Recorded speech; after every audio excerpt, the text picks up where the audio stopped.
Amiguinhos, nós vamos hoje estudar a célula eucariótica.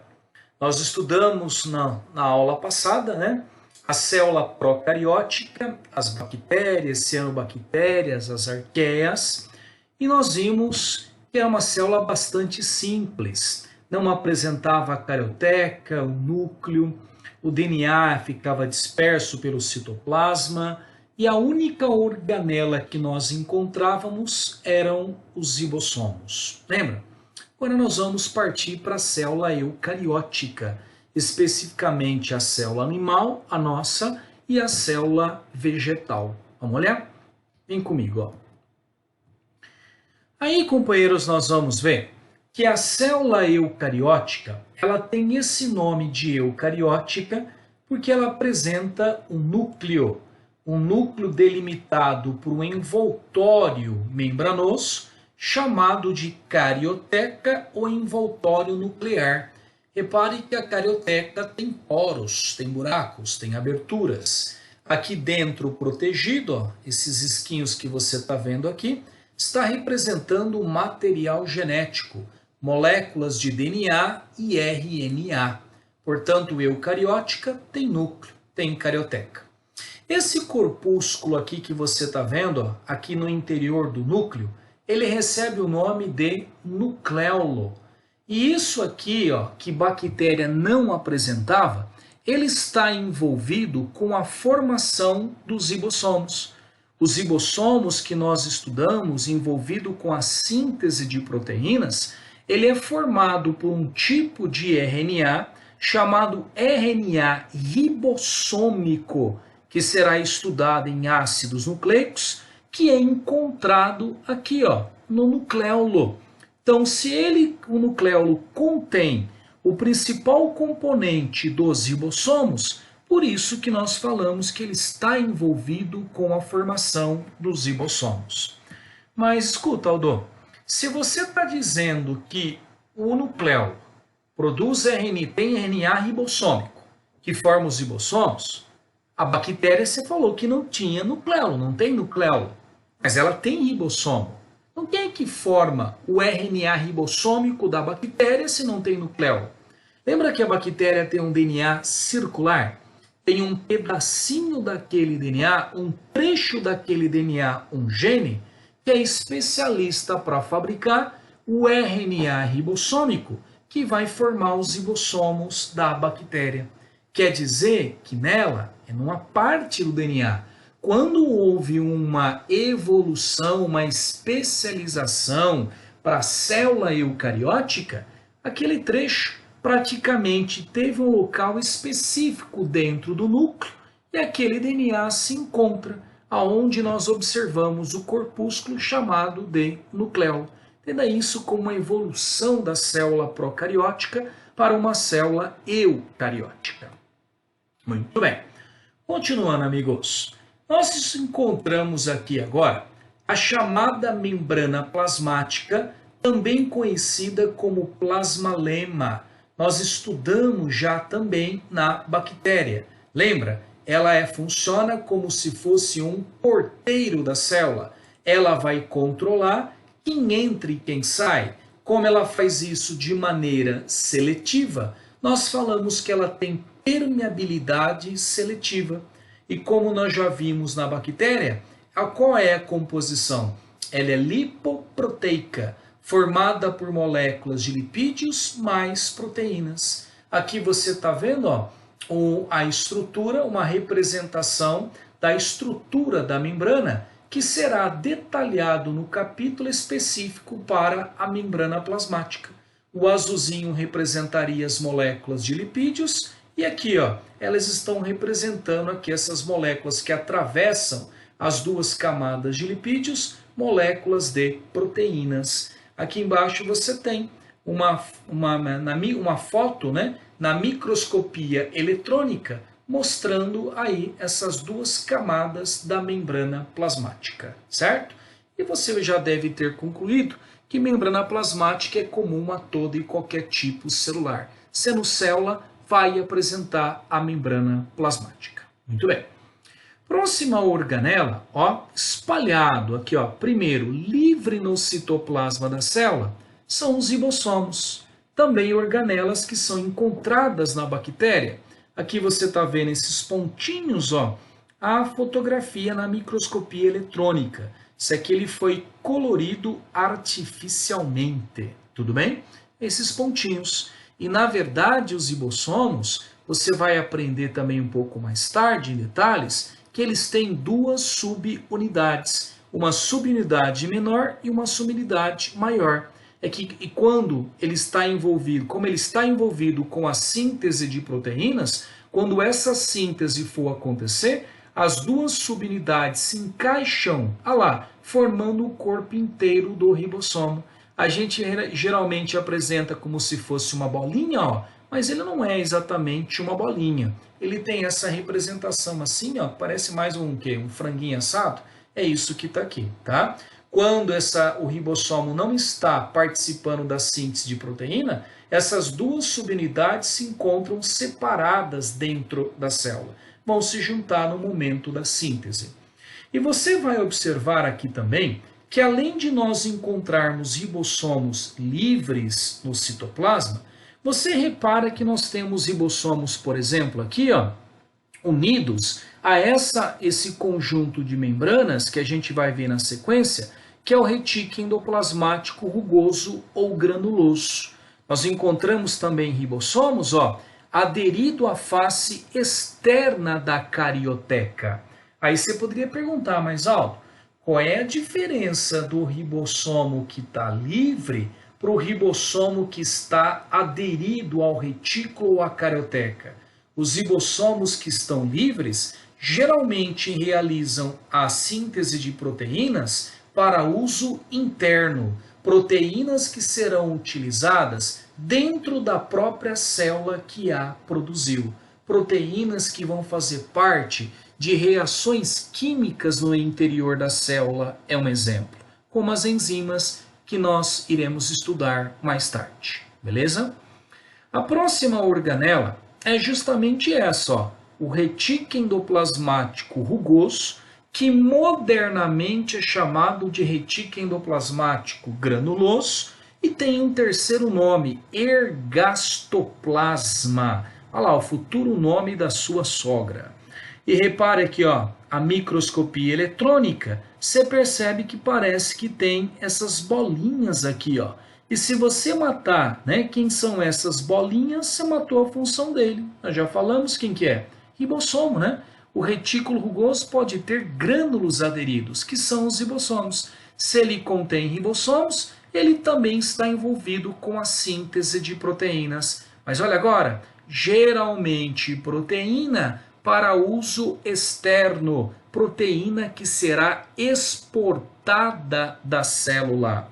Companheiros, um exemplo de proteína famosa que é fabricada nos ribossomos do retículo granuloso, que é exportada, é a insulina. A insulina fabricada pelo pâncreas, ela é produzida no retículo rugoso, com os ribossomos do retículo rugoso. Você vai ver mais tarde lá no processo de secreção celular como as etapas ocorrem em detalhes, e ela será expulsa da célula. Precisamente ela é lançada na circulação. E o sangue vai distribuir a insulina, essa proteína, para as outras células do corpo.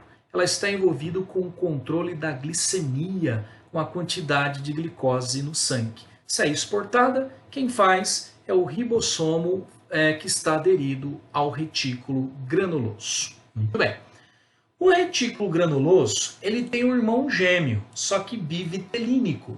O retículo endoplasmático liso, modernamente chamado não granuloso. É esse que está aqui, ó, tá vendo? É um conjunto de membranas, só que nós não temos mais os ribossomos. Nesse detalhe aqui, ó, dá para você perceber que as membranas do retículo não granuloso, elas são mais tubulares, ó, mais em forma de canudinho. Quando você faz um corte aqui, ó, a microscopia eletrônica, você veja essas bolsas, mas como se estivesse vendo aí a ponta desses canudinhos. Já as membranas do retículo granuloso são mais achatadas, mais em forma de panqueca. o liso é mais tubular. Como o granuloso não contém ribossomo, ele não está envolvido com a síntese de proteínas. Está envolvido então com o quê? Com a síntese de lipídios, com a síntese de gordurinhas. Aí você pode falar, ai Aldo, é esse lazarento que eu quero queimar no meu regime. Calma, mulher. Esses lipídios não são lipídios para te engordar, são lipídios especiais, é uma special fat, é gordurinha que você, mulher, vai usar na construção dos teus hormônios esteroides. Aldo, não estou entendendo. Calma, é que você esqueceu quem são os seus hormônios esteroides do teu corpo. Seus hormônios esteroides, mulher, são seus hormônios sexuais. Estrógeno, progesterona é montado com a ajuda desses lipídios que é feito lá no retículo endoplasmático não granuloso. E olha como eles são importantes. Sem esses hormônios, mulher, você não teria as características sexuais femininas, né? Recordar a viver. Mulher, lembra quando você tinha 11 anos, 10 anos? Você olhava no espelho, o que você via? Uma tábua de passar roupa. Teu corpo não tinha definições de uma mulher.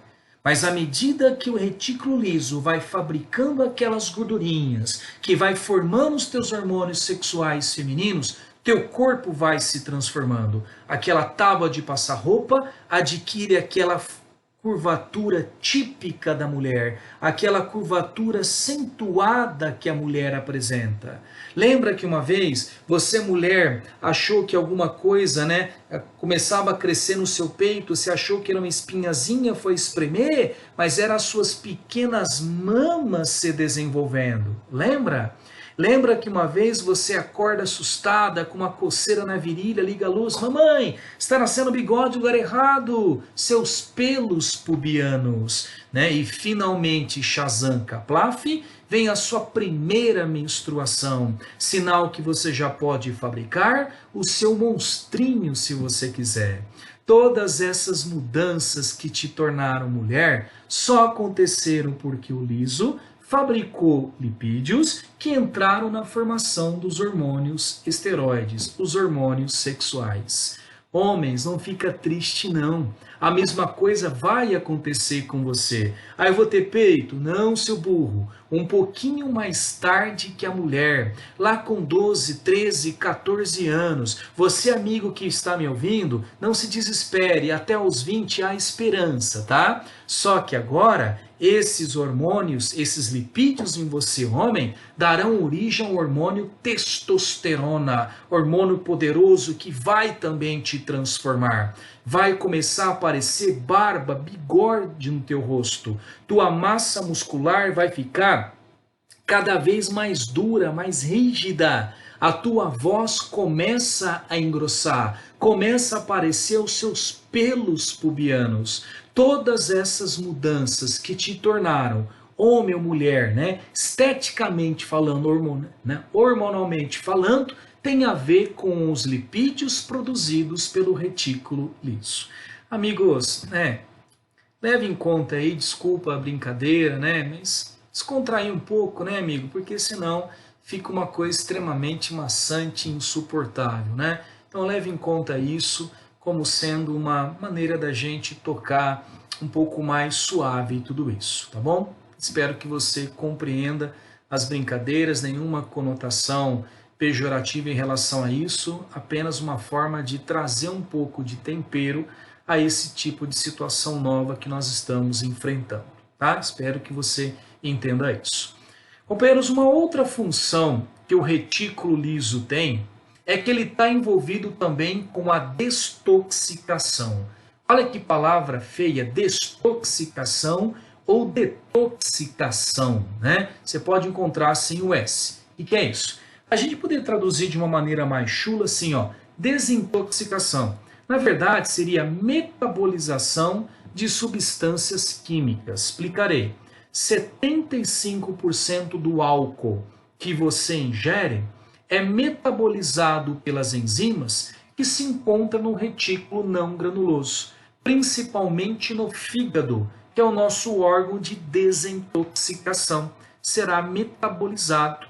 Algumas substâncias químicas que nós ingerimos, como alguns remédios, né? Drogaria onde se compra droga, remédio, eles são também parcialmente metabolizados por substâncias químicas, por enzimas que nós encontramos no retículo liso, principalmente no fígado, né? Como eu já disse, o órgão de desintoxicação.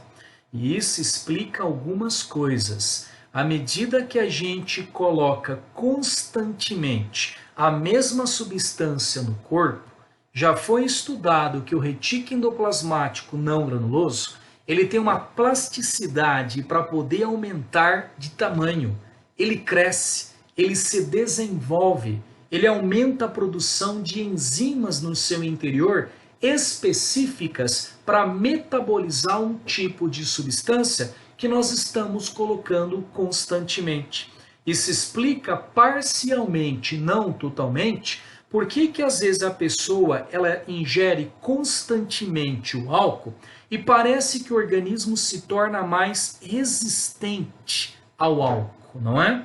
Porque à medida que vai aumentando a quantidade de enzimas para metabolizar essa substância, a pessoa vai metabolizando mais rapidamente. Parece que o álcool não faz tanto efeito naquela pessoa do que numa pessoa que não bebe e toma um copo de uma bebida alcoólica, porque ela tem mais enzimas específicas para isso. O organismo aumentou a produção porque ela coloca constantemente.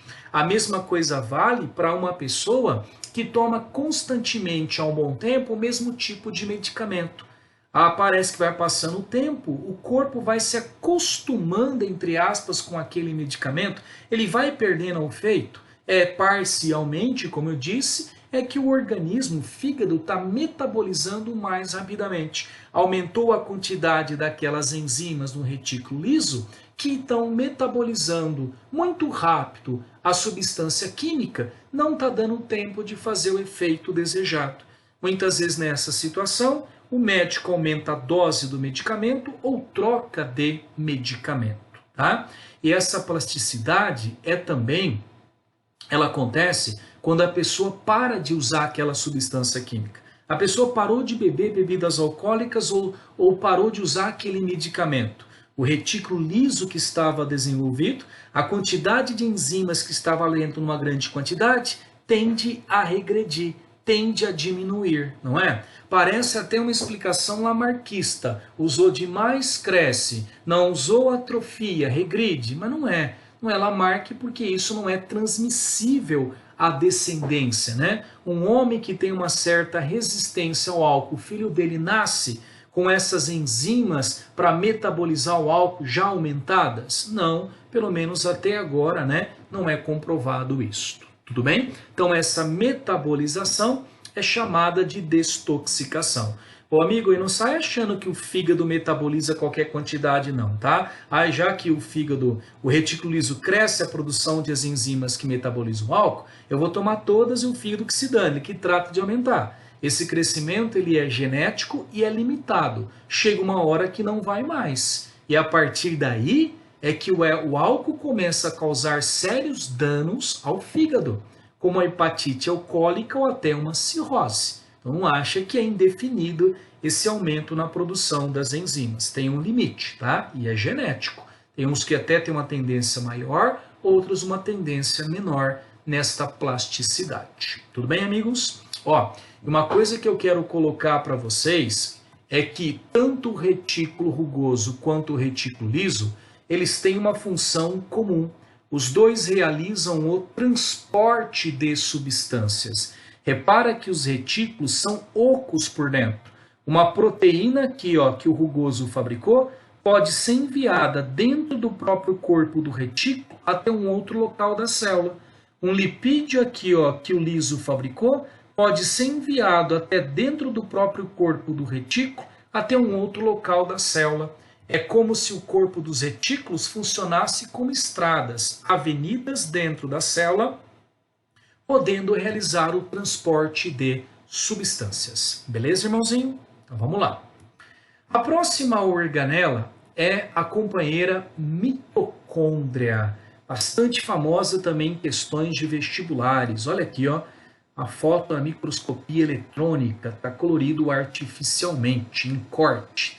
Depois, no capítulo específico para ela, nós vamos estudar as partes que a mitocôndria tem. Tá? Aqui está representado em roxinho para vocês na célula. A mitocôndria está envolvida primeiro com a liberação de energia, o chamado ATP. Amigo, tudo que você faz que consome energia, falar, andar, pensar, peidar, toda essa energia, ela vai vir do ATP que é fabricado pela mitocôndria. Eu costumo falar que a mitocôndria é como se fosse a usina de força da célula. É ela que vai liberar toda essa energia para as nossas atividades. Como eu disse, tem um capítulo só para estudar isso aí. Lembra aquele troço de glicólise, ciclo de Krebs? Lembra que a gente vai ver isso em detalhes, tá? Não é muito agradável, mas a gente vai encarar. Uma outra função que você pode encontrar para a mitocôndria é que ela está envolvida com a respiração celular. O que seria isto? Amigo, falar que a mitocôndria libera energia não tem nem que explicar. Mas o que tem a ver respiração com mitocôndria? Respiração, que eu saiba, tem a ver com pulmão, oxigênio, nariz, não é? Para que serve, então, que tem a ver respiração com mitocôndria? Já faz algum tempo que esse teu narigão cavuco, não é? E que está tirando o oxigênio do ar.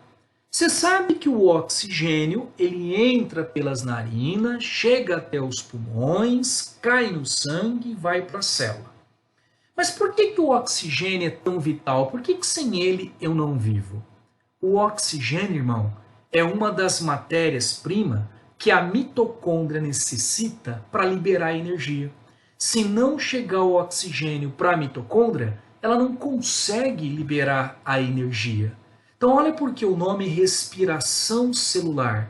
Porque o oxigênio que eu respiro, em última instância, é usado na mitocôndria, nas reações químicas da respiração celular que você vai estudar. Por isso o termo respiração celular.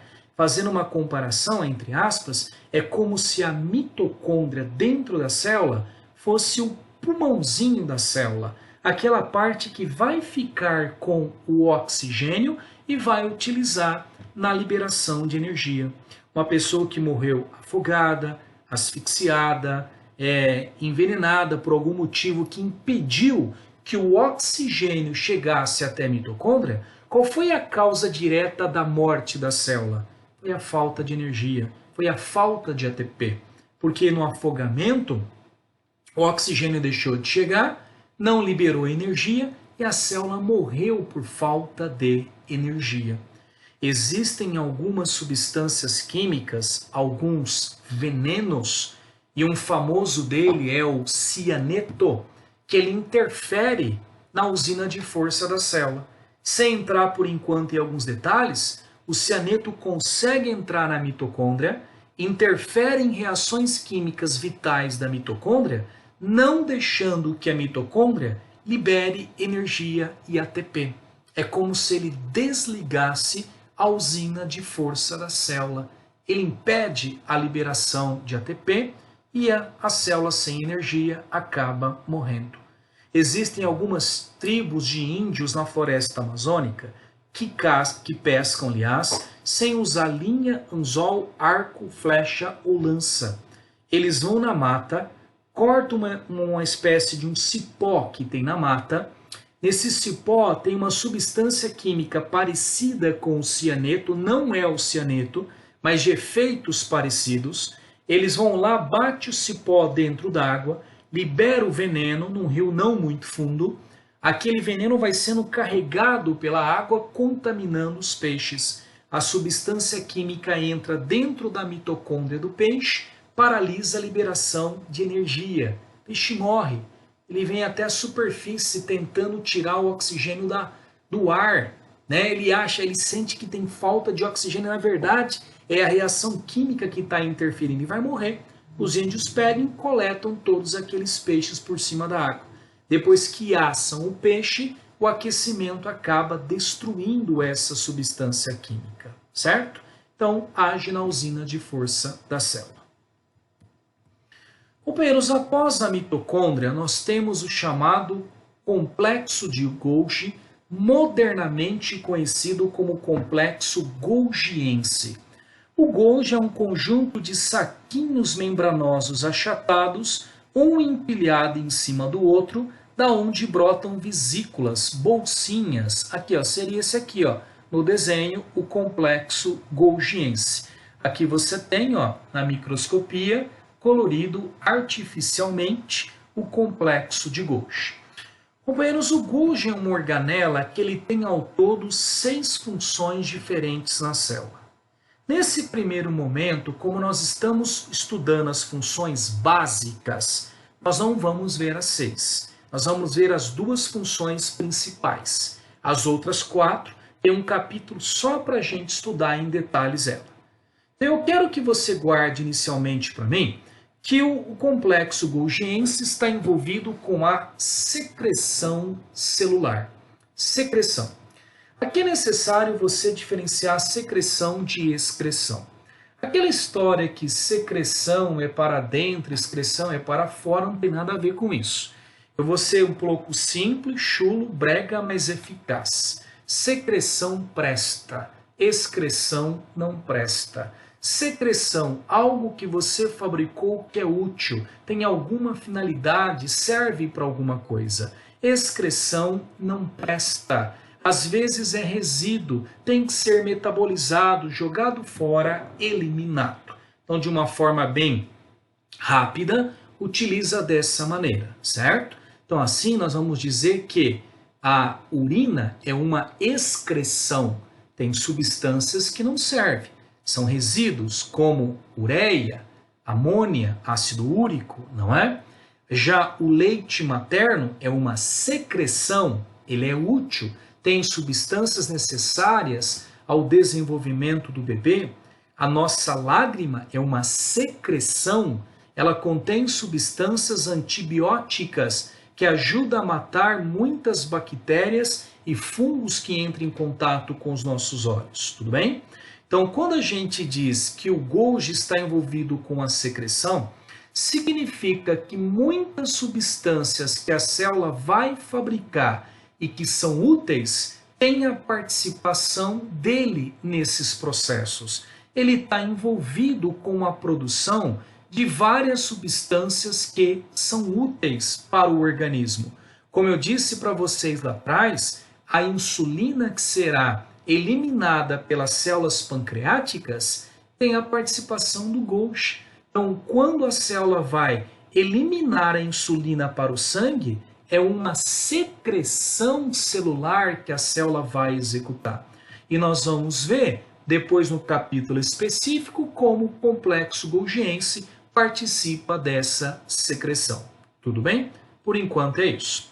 O Golgi também está envolvido com o armazenamento de substâncias. Alguns autores não gostam de usar a palavra armazenamento, mas eu fico refém dessa palavra porque tem muitas questões de vestibular que vão utilizar isso como no texto e vão ligar ao complexo golgiense. Tá vendo que o Golgi também, eles são saquinhos que são ocos. Então, algumas substâncias químicas podem ficar temporariamente acumuladas, concentradas nesses saquinhos e nas vesículas que brotam desses saquinhos. Daí o termo armazenamento de substâncias, concentração, acúmulo de substâncias. A próxima estrutura é o lisossomo, que seria representado por essa bolinha aqui no nosso desenho. O lisossomo é um saquinho aonde no interior nós vamos encontrar várias e várias enzimas digestivas. Ora, se o lisossomo tem enzimas digestivas, ele só pode estar envolvido com a digestão. Como será chamada a digestão que acontece dentro da célula? É a digestão intracelular, que ocorre no interior da célula. são as enzimas lisossômicas que vão digerir. E aí, nós temos uma observação. Para que você precisaria de uma organela para digerir dentro da célula, se você tem estômago, você tem intestino? O teu estômago, o teu intestino, já digere os alimentos. Você chega para a sua célula, já está praticamente digerido, já está praticamente na forma para ser utilizado pela célula. Eu entenderia que um protozoário, como uma ameba, ou um porífero que não tem sistema digestório, ele só pode digerir dentro da célula, utilizando as enzimas lisossômicas. Nesses seres, a digestão é exclusivamente intracelular. Mas em você, que tem estômago e intestino, para que serviria uma organela que digere dentro da célula? Em nós, a digestão intracelular ela é uma poderosa forma de defesa também no nosso corpo. Nós temos células de defesa, que você vai ver, macrófagos, por exemplo, que quando encontram bactérias, vão fagocitar essas bactérias, vão englobar. Como é que elas serão destruídas? Utilizando as enzimas lisossômicas. Uma digestão que nós estudaremos futuramente, chamada de heterofágica, aonde a célula vai digerir, capturando substâncias que vieram do meio. No nosso caso, bactérias, num processo de defesa. Tem um capítulo exclusivamente para isto. A gente vai ver também, mais tarde, que o lisossomo pode estar envolvido também com o processo de mortes celulares. Uma tal de autólise que nós iremos estudar em detalhes. Também iremos estudar nisso o mecanismo de apoptose, que está envolvido com a regressão da cauda do girino, com a regressão das membranas entre os dedos do feto, com a destruição de células cancerígenas no nosso organismo. Por enquanto, nós vamos guardar que o lisossomo está envolvido com a digestão intracelular e que em nós é importante também como mecanismo de defesa. Tudo bem? Tem um capítulo só para ele mais tarde. Amigos, a próxima estrutura tem um nome feio de peroxissomo. E repare na imagem que eu coloquei, que é igual ao lisossomo. Seria esse aqui, ó. Tanto o lisossomo quanto o peroxissomo são bolsinhas. E as duas apresentam no interior enzimas. Enzimas. São bolsinhas que têm enzimas. Não dá para diferenciar aqui, ó, nem visualmente aqui, ó. Não saberia nem dizer aqui, ó, quem que é o lisossomo, quem é o peroxissomo, só visualmente. Mas o que muda é a função. As enzimas que nós vamos encontrar no lisossomo são enzimas digestivas, envolvidas com a digestão intracelular. As enzimas que nós encontramos dentro do saquinho chamado peroxissomo são enzimas envolvidas com a destoxicação. Isso mesmo que você está pensando. Nós temos duas organelas para metabolização de substâncias químicas, o retículo endoplasmático liso e agora o peroxissomo. Lá no liso eu falei 75% do álcool é metabolizado pelas enzimas do retículo não granuloso. Aldo, e os outros 25% do álcool?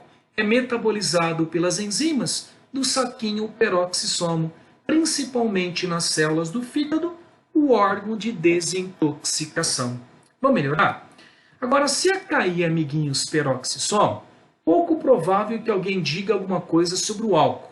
Se cair peroxissomos, muito provável que caia isso aqui, ó, H2O2. O que é H2O2? É água oxigenada. Qual que é o nome químico da água oxigenada? Peróxido de hidrogênio. Tudo a ver com o nome da organela? Peroxissomo, peróxido de hidrogênio. Companheiros, a água oxigenada, peróxido de hidrogênio, é extremamente tóxica para a nossa célula. Se ele fica muito tempo dentro da célula e não é metabolizado, ele pode danificar o material genético, o DNA e a própria membrana plasmática. Mas, Aldo, nunca tomei água oxigenada. Eu sei, mas é que a sua célula fabrica. Sua célula executa várias e várias reações químicas ao mesmo tempo. E em muitas delas acaba produzindo resíduos tóxicos. E um deles é a água oxigenada. Se foi a própria célula que fabricou, é ela que tem que dar um jeito de eliminar. Vamos entender? Olha só, dentro da bolsinha peroxissomo, tem essa enzima chamada catalase. Fica aqui dentro. Ó. A enzima catalase, ela vai pegar a água oxigenada e vai decompô-la, transformando em água e oxigênio. Peguei uma substância nociva e transformei em 2 produtos que não são tóxicos para a célula. Tudo bem? Houve a decomposição da água oxigenada. Aí eu te pergunto, mas você prova, antes da pergunta, prova que você, animal, tem peroxissomos, tem catalase. O que você prova para mim? Quando você faz um machucado, você coloca a água oxigenada no machucado, o que acontece? Borbulha, saem as bolinhas. Que são aquelas bolinhas que estão saindo?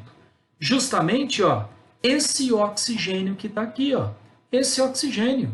Quando eu coloquei a água oxigenada no seu machucado, você, animal, tem catalase no peroxissomo. Ela pegou isso que eu coloquei e transformou nisso. Ó. As bolinhas que você vê no machucado, é esse oxigênio que está sendo desprendido. Aí fica a pergunta, mas para que então colocar água oxigenada no machucado se vai liberar o oxigênio? A maioria das bactérias que infectam os machucados, inclusive a bactéria do tétano, são bactérias anaeróbias. O que é uma bactéria anaeróbia? É aquela que se dá bem, que vive na falta do oxigênio. Então, quando eu estou colocando a água oxigenada e você está transformando ela em oxigênio, o oxigênio que eu estou borbulhando no local, ele dificulta, ele atrapalha, ele cria um meio não propício para o desenvolvimento dessas bactérias. Eis o mecanismo da água oxigenada. Inibir o crescimento de bactérias anaeróbias. Tudo bem? Companheiros, a próxima organela é o centríolo. O centríolo, quando ele aparece para nós, ele aparece assim, ó, como se fosse um tamborzinho. Olha aqui a representação na célula, ok? Aqui você está vendo uma foto no microscópio, ó, microscopia eletrônica. E você deve ter percebido aqui, ó, que o centríolo ele é formado por vários tubinhos, várias varetinhas. Nós chamamos cada varetinha dessa de microtúbulo. É formado por microtúbulos, varetinhas de proteínas, canudinhos de proteínas. Se você contar, ó, daria 27 microtúbulos formando 9 trincas. Ó. Eles aparecem como trincas. Olha lá, 1, 2, 3, 4, 5, 6, 7, 8, 9. 27 microtúbulos. E os centríolos, eles estão envolvidos com a formação de cílios e flagelos. Cílios e flagelos em nós, em seres eucariontes, são formados pelo centríolo. A gente pode dar como exemplo o flagelo do espermatozoide. Tem na base um centríolo que se modifica originando o flagelo.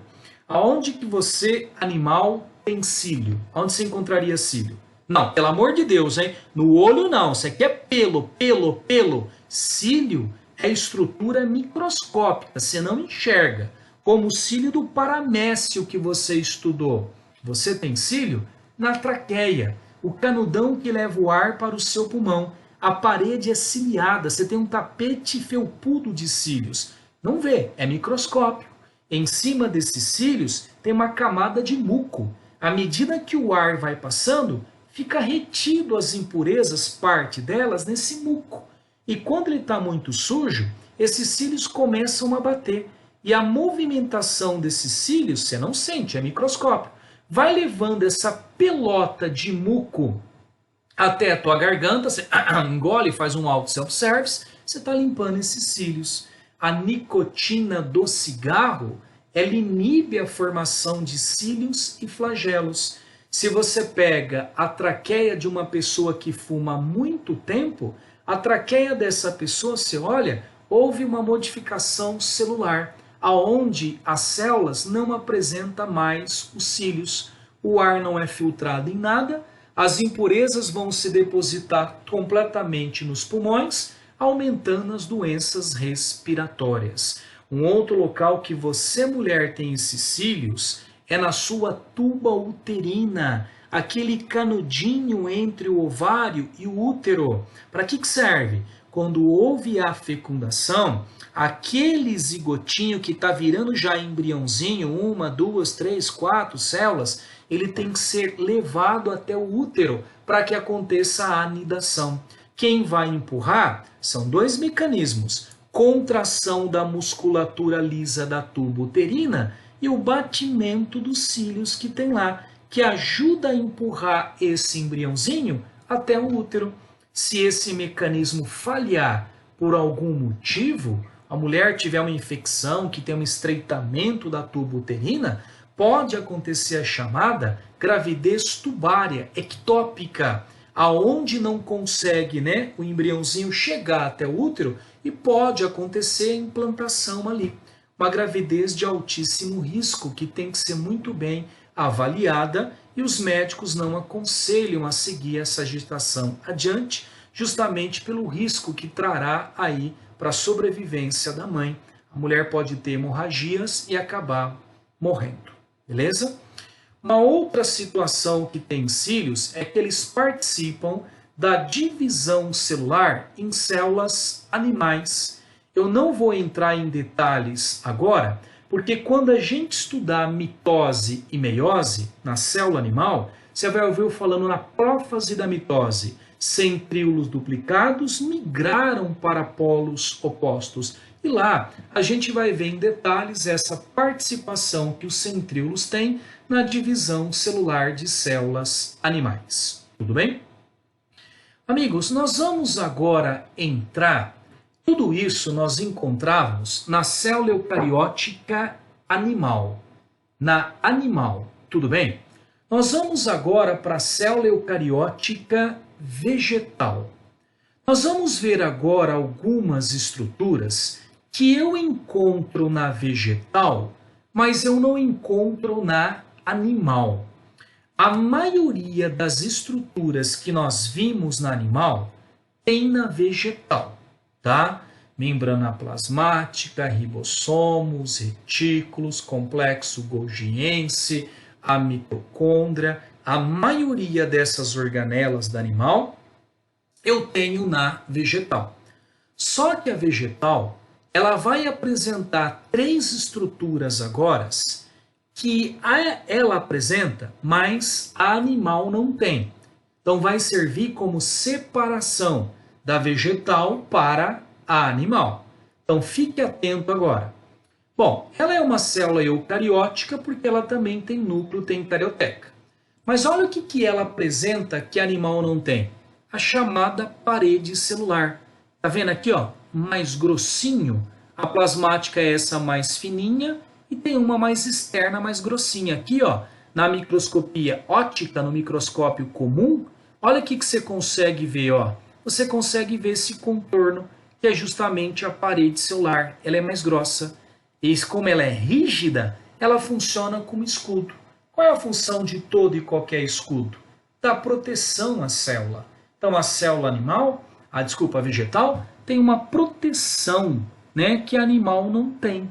Ela vai proteger a membrana plasmática. Só que, amigo, cuidado, hein? A parede celular, ela não tem a permeabilidade seletiva como a plasmática tinha. Ela é cheia de buracos, ela é muito porosa. Então, ela não seleciona como a plasmática. E na vegetal, ela é feita de celulose, um carboidrato, um polissacarídeo que nós vamos estudar.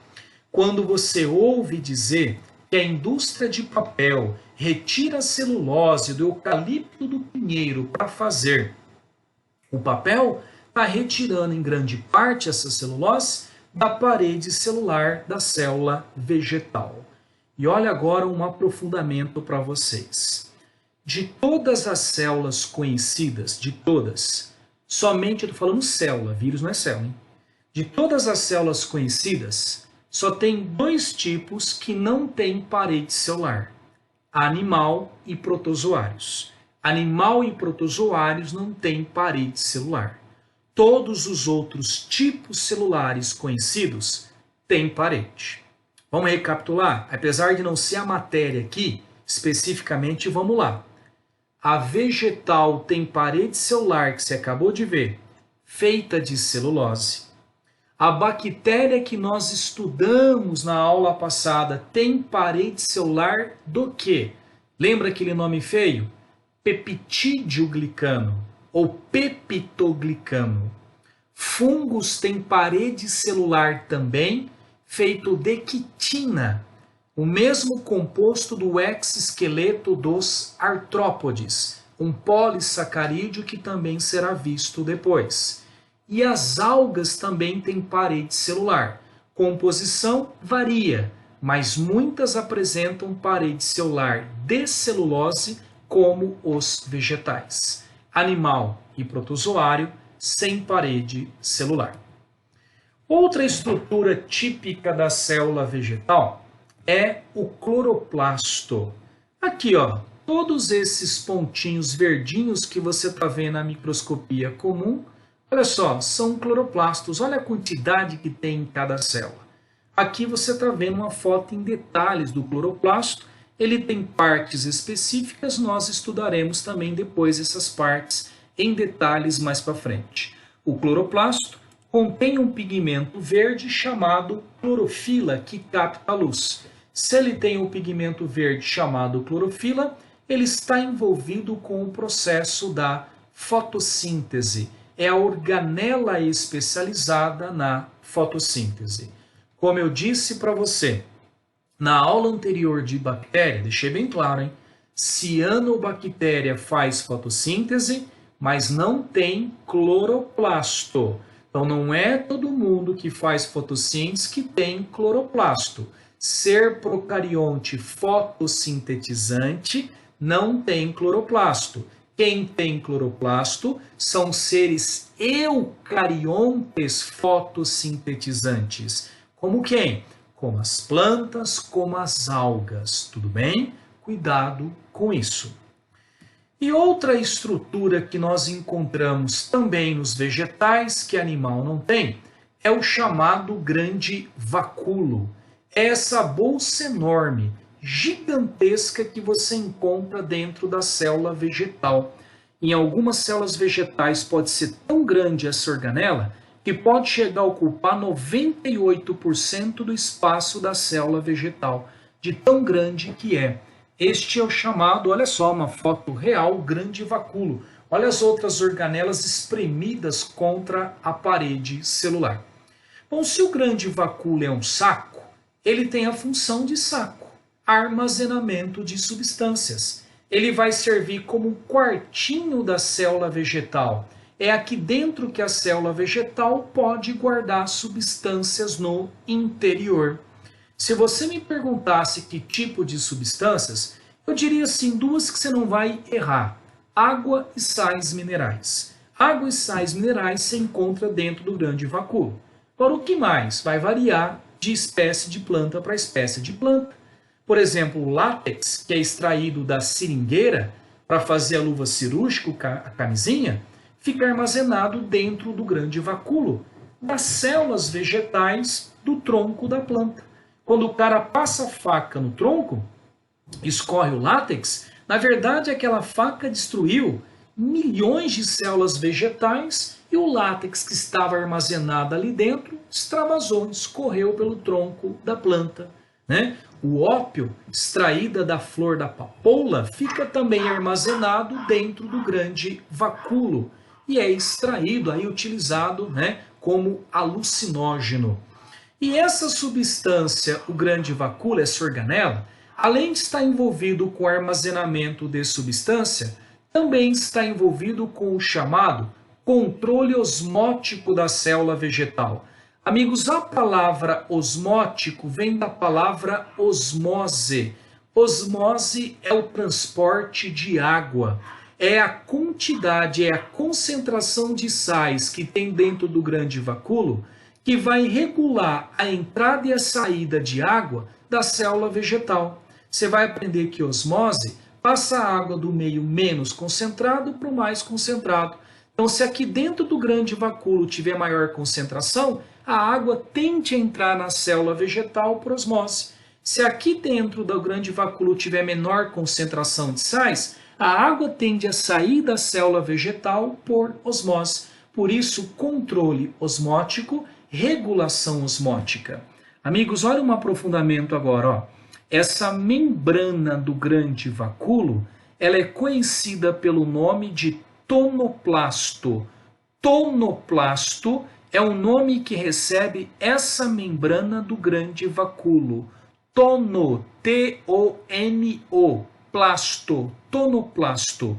Uma outra característica aqui, um outro aprofundamento, é que às vezes, você vai perceber no próximo slide, que a maioria dos vegetais não vão apresentar lisossomos.